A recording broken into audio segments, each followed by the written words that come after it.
Thanks so much, Gary, and welcome, and lovely to join you all. I'm not going to talk about the how or the what, but I am going to talk about the why, because it's a good place to start. And it's really, really simple. I'm going to give you 3 good reasons, good in my estimation, but certainly in the estimation of many of your stakeholders, why biodiversity is an investment for your business. The 3 reasons are in front of you. The first one is because environmental pressures are literally changing the value of organizations. And I'm talking about value as in financial value, not simply as the values that inform your organizations. I'm talking about financial value of your organizations. And what we're seeing is that investors are starting to price this risk into their valuations. So that's the first reason. The second reason is the fact that environmental and social challenges are where you may well find your next big innovations. There's a bunch of reasons for that, which I'll touch on.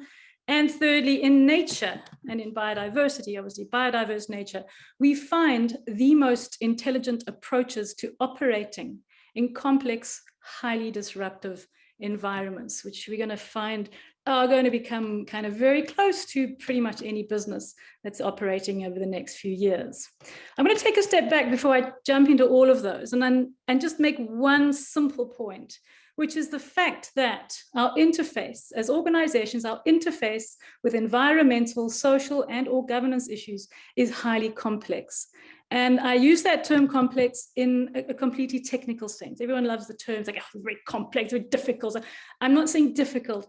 Complex for me has a very specific meaning. One, highly interconnected. So I know this is a very messy slide and you don't need to look at the detail.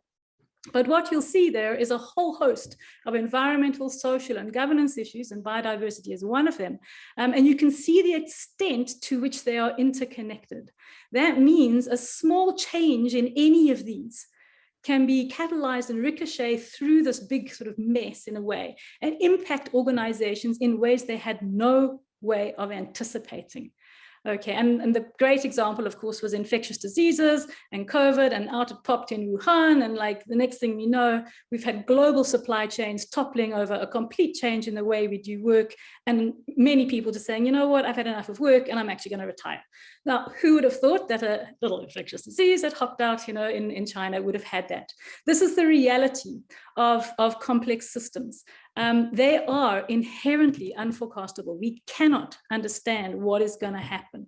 And that means that if any big risk shows up here, and this comes from the Global World Economic Forum report, this was a 2021, I just like the picture, but they do this every year.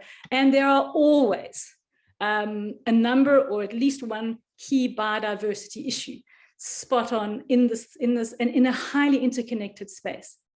What you'll see there is that climate action failure is the most interconnected risk that we are facing. And that's why you had the task force on climate-related financial disclosures emerging about 5 years ago. And literally overnight, organizations had to disclose what they were doing in relation to their climate risk. The most highly interconnected. But look where biodiversity loss is here, and look where food crises are highly interconnected. This is almost a triangle, if you like, of highly interconnected environmental issues. And we're seeing hot on the heels of the TCFD, the Task Force on Climate-Related Financial Disclosures, the TNFD, it's out in some, a level of sort of draft format for consideration, but we're looking at probably another year or so, where organizations will again come under pressure to report on how they are in terms of their risks from a biodiversity perspective. And there's a big difference between investors who want information and companies who are seeking to supply the information. The investors can change their minds overnight about what they want. That's how they construct their algorithms to be able to value your organization. So literally overnight, we want to have all this data and information. What does that mean? Well, it means the organizations that invested in getting that information up front and making it decision useful. In other words, not just data for data's sake, decision useful, able to inform decisions they take in their organizations, move up the ladder in terms of their valuations. If they move up the ladder in terms of their valuations, what happens is their cost of capital goes down, their access to capital increases, and that makes all the difference, as any smart kind of financial business type will tell you. Okay, so there you see 3 good reasons, but the context is really the most important thing, is that this is all about how we approach operating in complex systems. And we cannot approach operating in complex systems with the mindset and the tools that we use to operate in systems that are complicated but roughly ordered. In other words, we can predict what's going to happen, because that's the mindset that has informed most of business, at least for the last 50 years. And that's a deep problem. And when we come and work with organizations, often it's the mindset that has a little assumption underpinning everything they say, everything they do. You know what? It'll probably be okay because it always was okay in the past. That mindset is exceedingly dangerous. It is, in fact, for me, the biggest liability to organizations understanding what it means to compete in the world going forward. So, I mean, I've really spoken about this first reason. Environmental pressures are changing the value of the organizations. These are the rating agencies. They are feeding into these large institutional investors. Well, this organization really is getting to grips with what it means to have a biodiversity impact. This is an organization in mining. They're really trying to work out what it means to mine in a way that is biodiversity positive and not biodiversity negative. Or it's a farming organization, and they're really looking at the fact that it looks like there's a decline in the pollinators, the insects available to pollinate their crops. These things are highly material in investment terms, and they are pricing it into the risk and therefore into how much you pay for capital, the amount of interest you pay.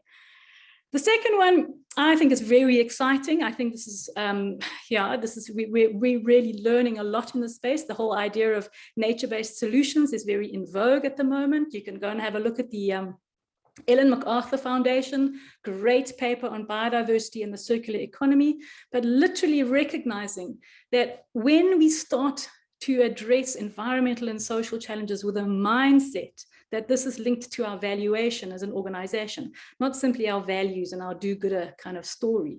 When we look at it as part of our value-based offering to the market, we start seeing the opportunities for innovation in products, in processes, and in new business models. And the mining sector is huge in this space, potentially. Obviously, they're miners, they've got big impacts. They've also got big value chains and big supply chains. And this space of innovation, which really begins to draw on the opportunity in solving environmental challenges, but also using nature and nature-based processes and sustainable use of natural resource in being part of those solutions, I think is becoming a game changer for organizations that had no idea they were a biodiversity business, right? They're in retail, they're in mining, they're in ICT. We are so fluid. I see Michael's laughing, but we're so fluid now as to who we are. All we know is that we are highly dependent on nature's capital or natural services or biodiversity. And if we don't sort it out, we're going to be toast. And this is like definitely last but not least, because I think this is the emerging area that's hugely, certainly this is for me also a very exciting area, where if we take the time to remember that we are natural beings, right? We are humans, but we are part of nature, certainly in my estimation. There's probably some debate on this one for some people, but not for me. There's no debate at all. Someone agrees with me there. We are part of nature. If we really take the time to connect and feel how it is that nature is thinking, innovating, approaching this idea of being resilient in this highly complex, beautiful world we have, we are going to learn unbelievable lessons about how to better steward and run and manage and link up and connect the organizations that we're seeking to use to generate value in the world. Nature's been around for a very long time, and certainly we've got at least 3.5 billion years of natural systems that speak to us as complex, alive beings. This is the process of knowing in nature or in a complex space. We have to look at how we make decision-making. We can't do it all at the center. We have to look at how we innovate. We don't just come up with new stuff. We've got to adapt and extend what we've already got, because that's the most energy efficient way to do it. And finally, we've got to start realizing that our networks, the informal and formal networks that feed us, and you can think about bees and ants and how they do this. How do these creatures build immensely complex air-conditioned farming communities underground to have become the most a huge biomass on the earth of beings as species in incredibly clever ways in respect of the complex disruption that they've been through over the last while. So there are three very sort of simple reasons. They're all informed by quite a lot of interesting stuff, and there's a lot of research that goes into showing that these are absolutely real, not just kind of thumbsucks. And they certainly, if theirs don't provide you sufficient food for thought to move forward into doing your footprint, I don't think anything will. Nicola, thank you so much. I think that really drove the message home that biodiversity is everyone's business, that we all are working with nature's products and services, whether you're in even the most remote of industries. So for example, tech industries. The tech industry doesn't see any relationship to nature and their impacts and direct impact specifically. And I'm going to take the opportunity to ask you a question. And I think it's one of those questions which shareholders and investors struggle with sometimes, which is how ESG relates to biodiversity. ESG has been, I think, the big topic, the big conversation starter. I think it's gotten everyone to sit up and listen. But I think also people don't even know what ESG is half the time. So how do you relate ESG to biodiversity in particular, and how do you see it changing in the landscape? Thanks, Gabby. It is a good question, and it is very topical. And I do agree with you. It is quite sort of misunderstood, or certainly differently understood. So what we've seen over the last 2 years in particular is a sudden explosion of interests from investors, institutional and other, responsible investors across the board, an explosion of interest in this thing called ESG. It's like, oh my gosh, we've just woken up, this stuff is material. And I don't want to be facetious, but in a way, you know, COVID has really driven that home. They've really started to see the connections and the interlinks. So for the most part, if you look at what's happening in the ESG space, and ESG, for anyone who doesn't know, stands for environmental, social, and governance. These are the factors that impact your organization's valuation. For the most part, they are more interested in how these big social and environmental trends are impacting their investment. In other words, oops, you know, are we going to see coming down the line, you know, climate impacts that get priced into your business, and suddenly you're paying a tax that you didn't expect, or suddenly you've got to spend a whole lot more on rehab because, you know, et cetera, et cetera. So they are more interested in that, which is called financial materiality. The ESG space largely prioritizes the financial impact of environmental pressures. What is the difference with that? And people, perhaps many on this call, would be more kind of sustainability types or environmental types or whatever. Well, we know that's important, and we know we need to measure and track and do something about it, and disclose and make sure it's kind of validated. But we are absolutely clear, because most of us are ecologists or have some kind of ecological training, we are absolutely clear that that's just half of the equation, right? Because we can look at the impact of nature on us as a business, as an enterprise, whether it's a Banya or whoever, but our organization is having impacts on the other way, right? Their organization and their decisions, the organizations makes impacting on nature and people, etc. So we look at that two-way flow of information to find what's going on and to provide what we call decision useful information in that respect. And that is called double materiality, right? The one is looking at financial materiality, the other one's looking at impact materiality. Together they look at double materiality. And happily to say, the latest guidelines that are being developed by for the JSE, the Johannesburg Stock Exchange, absolutely takes a double materiality lens. It's certainly, you know, it's I think quite a leading position to take, but we see that those two flows of material information are irrevocably connected. And so, yeah, that's more the bigger sustainability picture. And I think really the world will go that way, because it just, right? I mean, it's a bit of a no-brainer for us probably on this call. No, I think that's brilliant. And I think it really highlights, you know, the role of responsible investors and really the consumer choice, if you're looking at it in a big kind of scheme of things, and how we can drive change.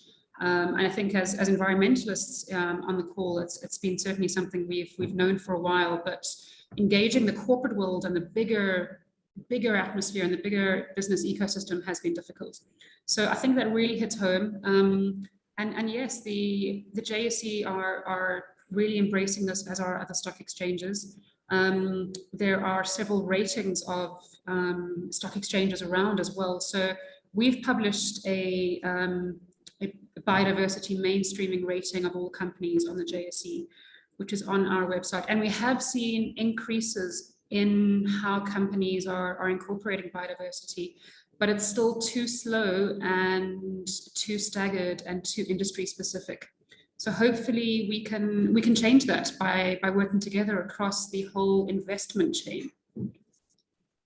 Great, completely agree.